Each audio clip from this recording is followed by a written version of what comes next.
1999 was a bad year for new Winter Railway products. Let's talk about it. I got the 1999 yearbook here, and one thing I've noticed when I'm looking into the Thomas Winter Railway line in the year 1999 is that a lot of the new products just didn't last super long. Now, that could either be due to the popularity of the items that they decided to release that year, or it could be that it was in the middle of learning curve, about to do this big drastic change, and I really feel like the brand needed a new identity at this point. So a lot of these products that they were releasing as part of the old learning curve was effectively phased out whenever they decided to rebrand the line and go in a different direction. Even the 1999 yearbook, I feel, is really weird. Like, you get the engines and all the characters on page 13. It's like, why did they decide to go over the sets first in the first few pages of the yearbook? That just feels wrong to me. And you might be thinking to yourself, well, 1999 was one of the best years for learning curve in the line. Like, you have all these characters, it's all classic Wooden Railway, it's all unique and very individually colored. But when we get to these characters here, you kind of see what I'm talking about. You have Neil, you have Catherine, you have N.W. Brakeman, you have Samuel Logcar, you have the cargo car, you have Flying Scotsman. All of these were retired by the year 2003. And some of these items are just reprints of items we already have before. Like, we have the Sawmill log car. Yeah, it's a log car. It's red, but we also have Henry's Forest log car, which is green, and this has a different load in it, which, fair enough. But then you get the cargo car, which is just a recolor of the cargo car that you receive if you bought the Sodor cargo crane. So I feel like for this video, I'm going to go over all the new products that came out in the year 1999 and see how long they lasted in the line to further prove my point that 1999 was not a very good year for new learning curve products in the Thomas Winter Railway line. Also, this isn't my usual setup. Let's go to that. Our first new item we're going to take a look at is Neil here. Now, technically, in my opinion, Neil is the only new engine that was released in 1999. There's also the Flying Scotsman, but I believe he belongs in the 3-pack category, even though he is technically considered an engine. But Neil is the only one released as a single pack. He's nice looking. He was seen in one illustration of the Railway series, or maybe 2 or 3. I don't really know. I never read the Railway series. He's just painted a green with a logo on the side, and he was retired in the year 2001, so he wasn't very popular in the line, I guess. He's kind of bland in terms of design and how it looks and all, so I can easily see why they decided to retire Neil early. Probably wasn't too popular, never seen in the TV series. That's Neil. This is our class of rolling stock for the year 1999. First, we're going to take a look at Catherine here. Now, Catherine, I believe she has a little bit more staying power than Neil does, simply because she's a coach, so she can be used in a yard or just about anywhere. And she also comes with her truck. You can have Cranky pull the cargo up, or the Sodor cargo crane. So it gives a little bit more function than Neil does in terms of character and what you can do with the character too, with the back cart here as well. But again, nobody saw Catherine in the TV show, or unless you read the Railway series, not like me, you would know where she is from, but I didn't really know where she was from. I just saw a new character, I'm like, ooh, yeah, I want that. I got Catherine around maybe 2011, so never a high priority for me to get as a kid. And even so, she was retired in the year 2002, but she was included in the lift and load set. Technically, Catherine lasted the longest out of any rolling stock we have here. N.W. Brakeman. This guy is such a Chad. Just look at that face. That face is a sign of pure evil intent to cause harm on the railway. I love that face, and I love the character. I love how he is painted, and the combination of paint with the cream roof and the gray and black and white here makes a really nice combination. N.W. Brakeman definitely modeled, I think he's modeled off of his Railway series appearance, but he did appear in the TV show all the way back in season 2 13 years before they decided to make him into a character in the Wooden Railway line. But even then, his name in the TV show, I guess, was Spiteful Breakfan, and he's called NW Breakfan here. So maybe that's why not a lot of people knew who he was. He was retired early in 2001, but I do have to say with the NW Breakfan is that this is a really cool piece, and you can definitely buy several of these to get a lot of breakfans on your wooden railway layouts for trains. I have 3 other NW breakfans, 2 of them in the box actually. Again, retired in 2001, so he didn't even last very long. Next items we have here are just throwaway rolling stock pieces. These guys are just lazy and unimaginative, very generic, and made from existing items in the line already. Sawmill log car here.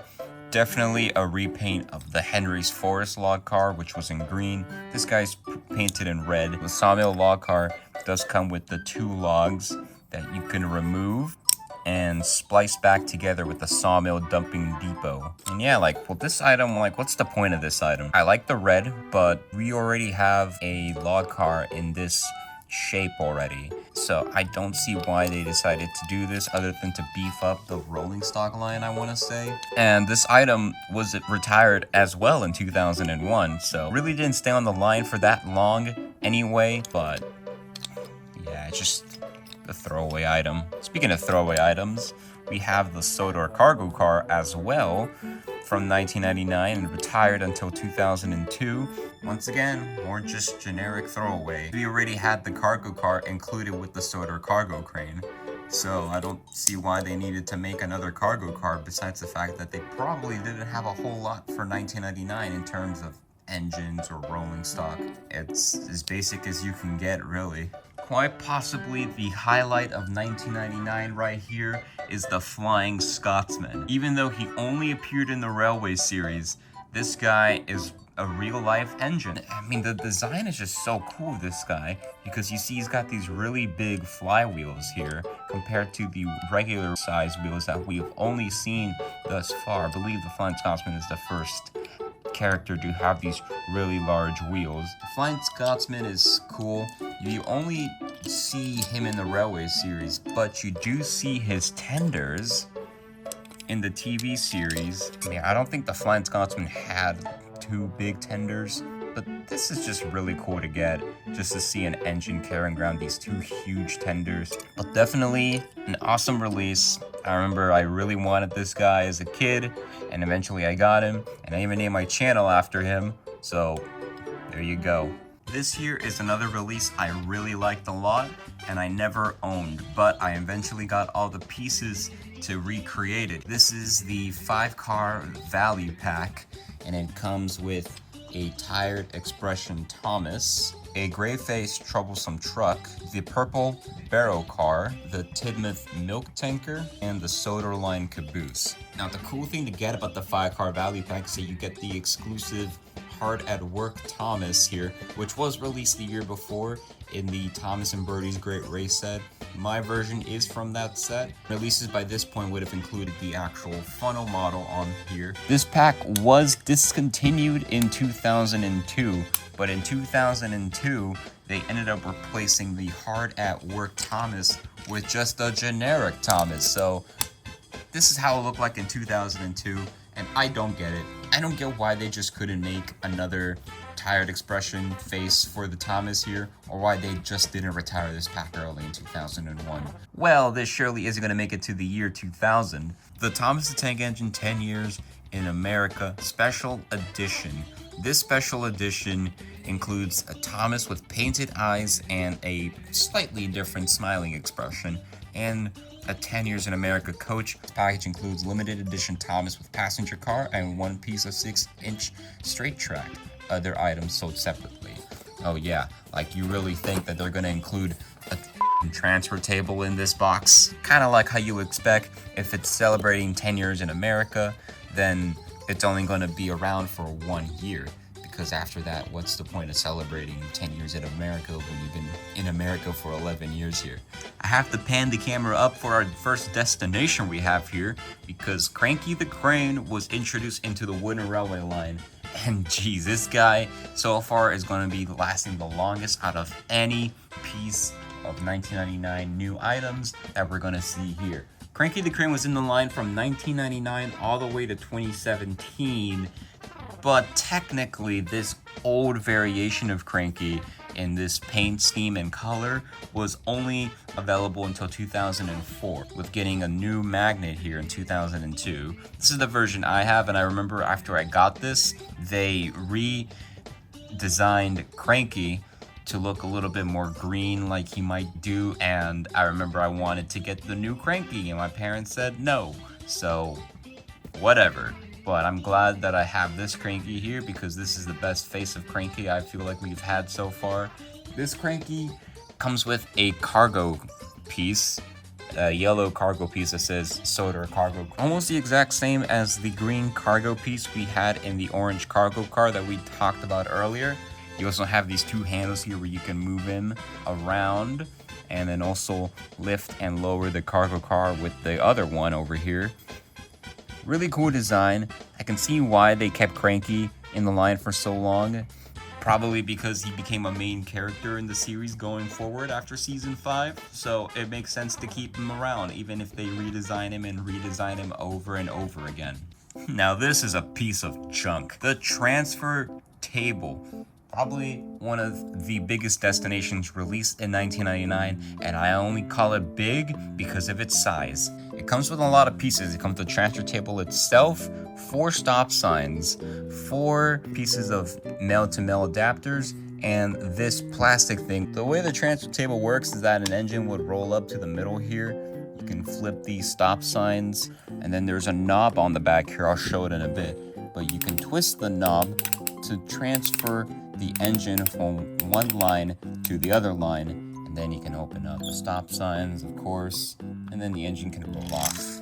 Here is the knob on the back here, but you also have a door so somebody can go inside and control the transfer of engines from one table to another. I seem to believe we had an item just like the transfer table, except it was easier to fit on the layout and wasn't so bulky and huge. Oh yeah, it's called the double crossover track.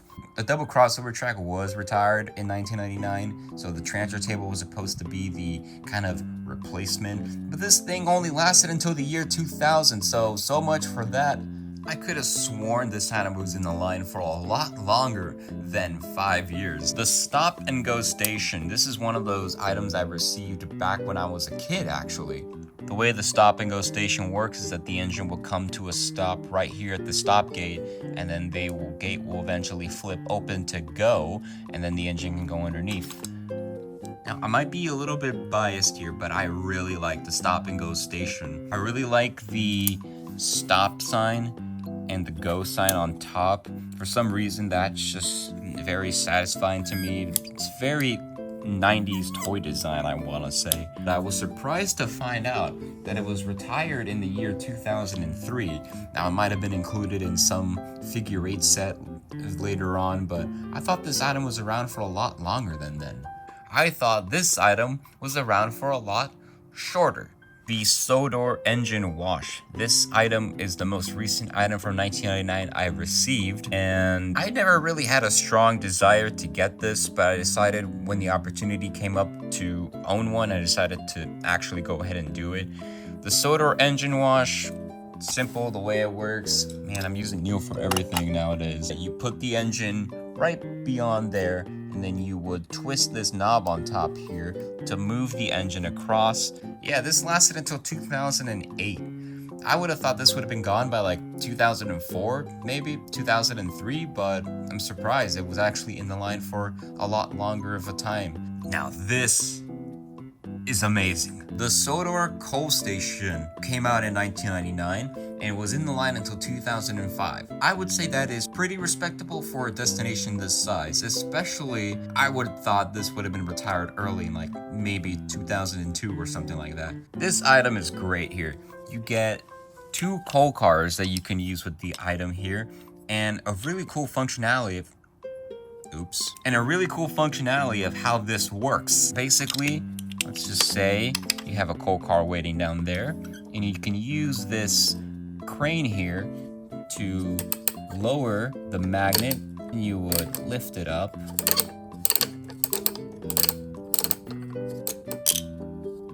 Not like that. So you would lift it up and you can swing it onto the coal part here. I never understood this until recently. And then it should, yeah, drop like that, kind of. And then there's a knob on the other side of the coal station here, which I'll show in a bit. That works as the conveyor belt. And then it takes the coal all the way up to the top here, and then it dumps it into the coal car. It's really awesome how this stuff works together like that. This is how it looks disassembled. You get the Sodor Mining Co. crane here to use. Gray, green, blue, very basic like design.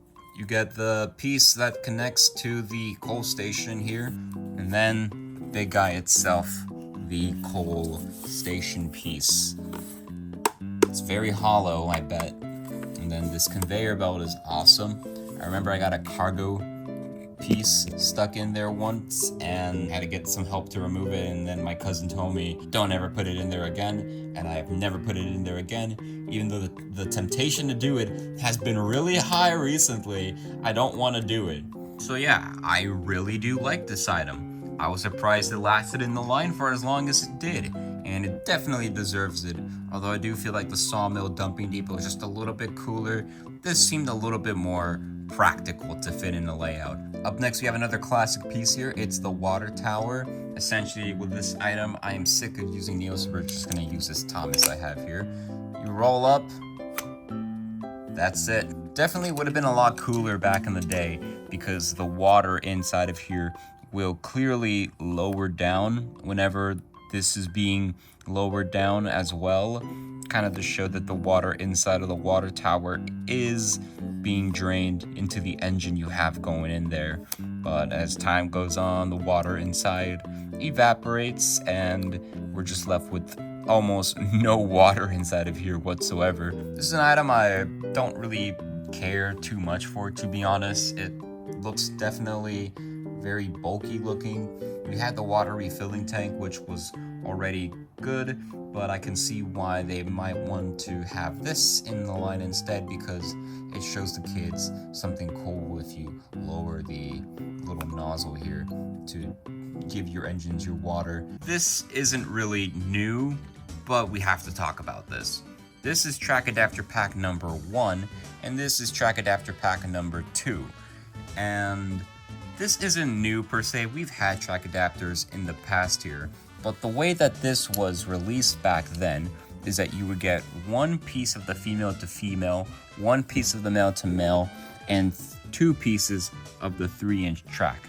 And that's how your track adapter pack looked like. But I really liked how they decided to make a higher emphasis on the actual adapters. You never know when you might need these in a layout, especially for making such a huge layout like the ones that my friends and I make at our meetups.